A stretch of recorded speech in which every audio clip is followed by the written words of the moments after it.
ایک آدمی آیا میرے آقا علیہ الصلوۃ والسلام سے عرض کرنے لگا، اے اللہ کے رسول، ان شرائع الاسلام قد کثرت علیہ، تعلیمات اسلامیہ، اسلام کی تعلیمات وہ بہت زیادہ ہو گئی، میں کمزور سا، ناتواں سا، میرا ایمان بھی کمزور، میرا جسم بھی کمزور، میں ساری تعلیمات پر عمل نہیں کر سکتا۔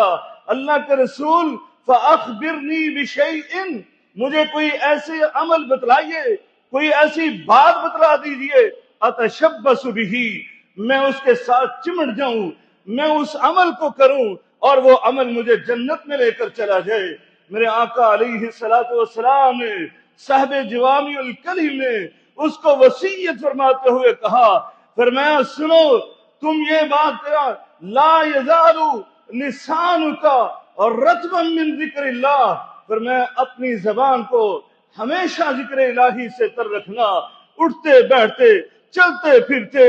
اپنے گھر میں باہر جہاں کہیں تم نے ہر وقت اپنی زبان کو ذکر الہی سے تر رکھنا ہے۔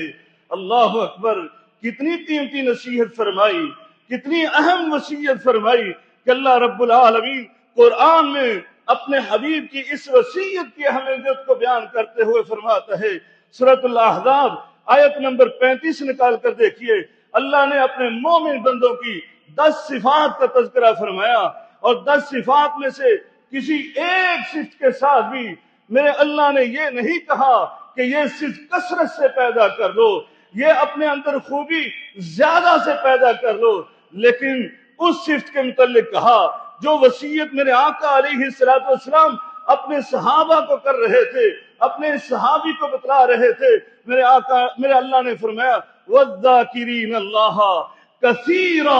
والذاکرات، اللہ کا ذکر کرنے والے کثرت سے مرد اور کثرت سے ذکر الہی کرنے والی خواتین، اور پھر اللہ تعالیٰ بار بار قرآن میں فرماتا ہے اذکروا اللہ ذکرا کثیرا، کہ تم نے ذکر کرنا ہے تو کثرت کے ساتھ کرنا ہے، اٹھتے پھرتے چلتے پھرتے اور اٹھتے بیٹھتے ہر وقت تم نے اپنی زبان کو ذکر الہی سے تر رکھنا ہے۔